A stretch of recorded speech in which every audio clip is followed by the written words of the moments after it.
તમને કેટલા દિવસથી દુખાવો થાય છે ટોયલેટ કરતી વખતે? આવું તો ક્યારેક ઓલું કબજિયાત થઈ ગયું હોય ને, હા. ક્યારેક જોરથી આવ્યું હોય ને ત્યારે આવું થાય. તો પછી મહિનો 2 મહિના કાંઈ ન થાય.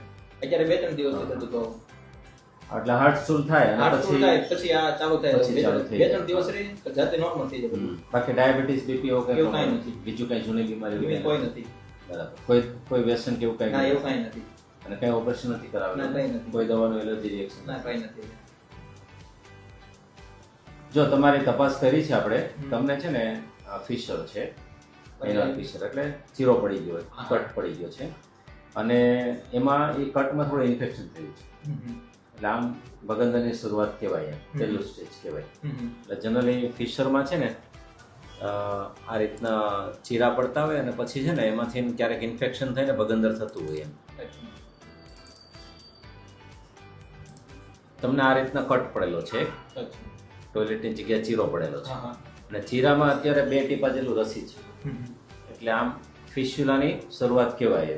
જો સિમ્પલ ફિશર હોય ને તો એ દવા સારું થઈ જાય, પણ આ ઇન્ફેક્શન વાળો ફિશર છે એટલે ફિસ્યુલા એટલે કે બગંદરની શરૂઆત કહેવાય.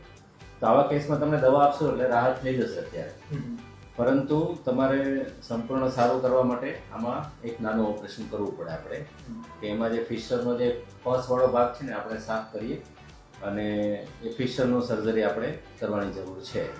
નાનું ઓપરેશન કરવું પડે અને 1 દિવસનો સમય લાગે એમાં, પછી 4 થી 5 દિવસનો આરામ આવે અને એકાદ વીકમાં તમે લાઇટ વર્ક કરતા થઈ જાઓ.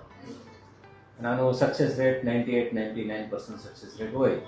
1 to 2% કેસીસમાં ક્યારેક રેર કેસમાં ઇન્ફેક્શન થવાનો ચાન્સ હોય અને રેર કેસમાં 1 to 2% કેસીસમાં ક્યારેક બીમારી ફરી વાર થવાનો ચાન્સ હોય. બાકી આમ જનરલી રિઝલ્ટ સારા હોય છે.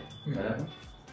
તમને જ્યારે બી અનુકૂળ હોય ટાઈમનું, 1 દિવસ અહીંયા એડમિટ રહેવા માટે રેડી હોય ને સવારથી સાંજ સુધી, તો ત્યારે આપણે કરી દઈશું. અત્યારે સારવારમાં એક તો ડાયટ ચાર્ટ છે, આ પ્રમાણે ડાયટ ફોલો કરજો તમે. ટોયલેટમાં લાંબો સમય બેસવાનું નથી, લાંબો સમય જોર નહીં કરવાનું. દુખાવો હોય તો ગરમ પાણીનો શેક કરવાનો છે. સવારે ટોયલેટ ગયા પછી સાદું ગરમ પાણી લેવાનું અને દિવસમાં 2 વાર તમારે બેસવાનું છે અને આ દવા લગાવવાની માહિતી છે, આ પ્રમાણે દવા લગાવજો. બસ આટલું કરજો અને 5 દિવસ પછી મને બતાવો.